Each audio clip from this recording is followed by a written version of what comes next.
Ever feel like you're on autopilot? Right. Like you're just going through the motions each day instead of, really like designing your life? Oh, absolutely. It's so easy to get caught up in the day-to-day, right? We forget to actually, step back and think about the bigger picture. Exactly. But what if I told you there's a system for that?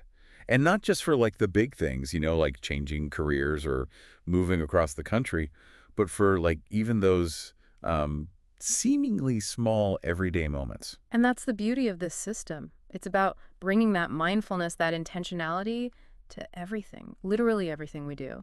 We're diving into life coach Lynne Durham's work today, specifically her learning and growing evaluation worksheets. Yes. It's actually normally part of her $7 course. Yes. But for our listeners, it's available like right now for just $4. And you know what's really cool about Durham's approach? It's not about waiting for those big milestones to analyze our lives, like those big birthdays or New Year's resolutions. It's about making these micro adjustments as we go, constantly learning and growing from every experience, even the, let's say, less than ideal ones. It's like having a personal growth journal in a way, Yeah. but with like a very specific structure, a framework for actually making changes instead of just like journaling about it. Structure is key. And that's where Durham's 3-step process comes in. What went well, what didn't work, and what you'll do differently. Okay, so simple enough, Yeah. right? But don't let that fool you. It's way more powerful than it might seem at first glance. I agree. One thing I love about this is it starts with the positive. What went well? Oh, yeah. And that is no accident. Durham intentionally designed it that way to combat something called, it's called negativity bias. Negativity bias. Okay, tell us more about that. I like that. So negativity bias is our brain's natural tendency to focus more on negative experiences than positive ones. Really? Oh, yeah, it's true. Think about it. Which sticks with you longer, a compliment or a criticism. Ouch, yeah.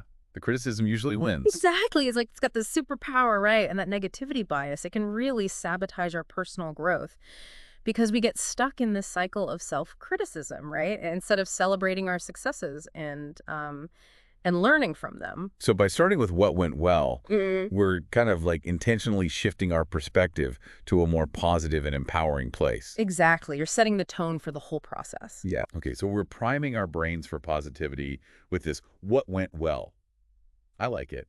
But then how do we move into the, what didn't work part without like spiraling into that negativity bias? We just talked about that. How do we avoid that?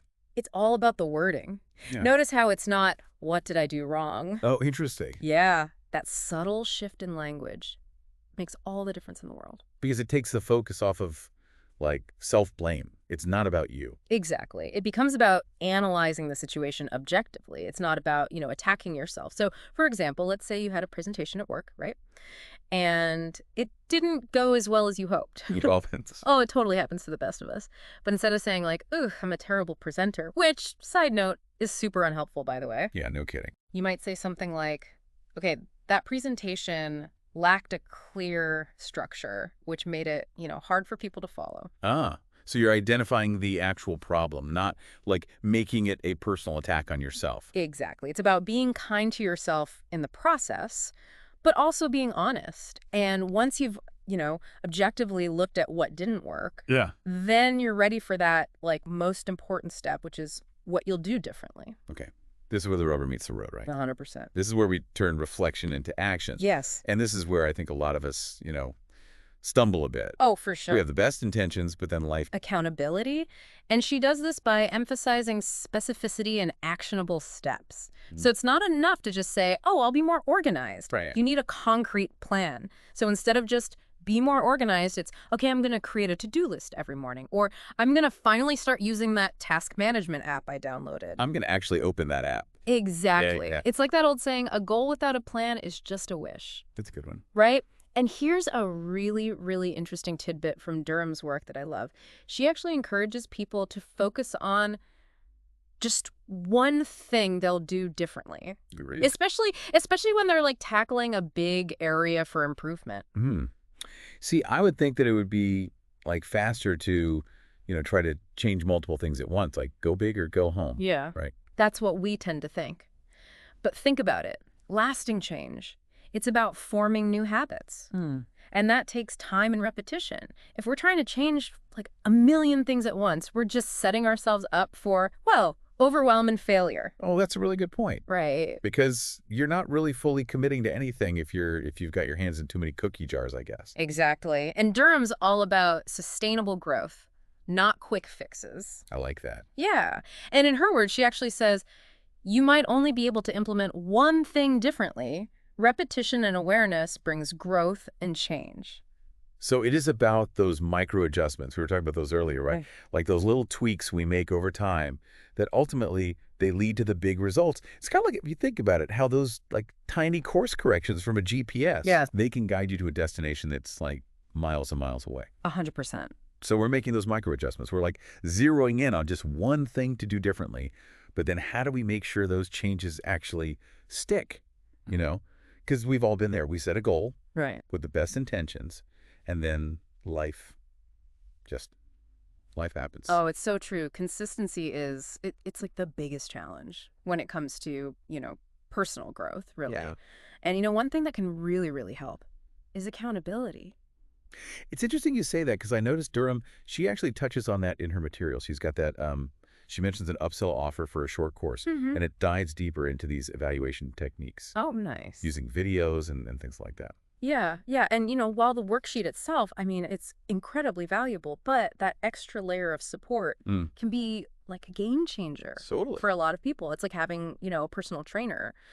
But for your, like, personal growth journey, I like that. they're there to, like, cheer you on, keep you motivated, and hold you accountable. Yeah, because let's be honest, we all love a good motivational boost every now and then, right? Absolutely. We're human. Speaking of motivation, I love that Durham encourages us to think about like our future selves, Oh, yeah. thanking us for the changes that we're making today. Such a powerful visualization technique. It helps to like connect our present actions with, our future well-being.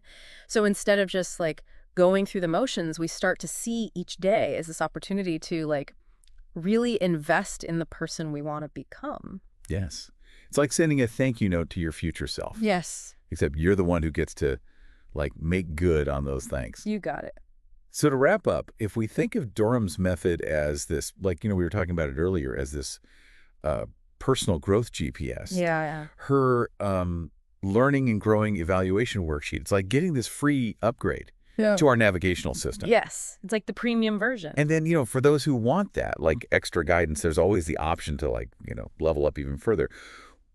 With her short course. Exactly. You get to choose your adventure a little bit. I like that. But the best part is you can start applying these principles like today to any area of your life. And remember, personal growth, it's not about like reaching some final destination, It's about enjoying the journey and making those like small course corrections along the way. That is beautifully said. So tell me, what resonated most with you from our deep dive today? And what one thing will you commit to doing differently starting today? Keep that in mind as you move through the rest of your day. Until next time, keep exploring, keep growing, and as always, keep diving deep.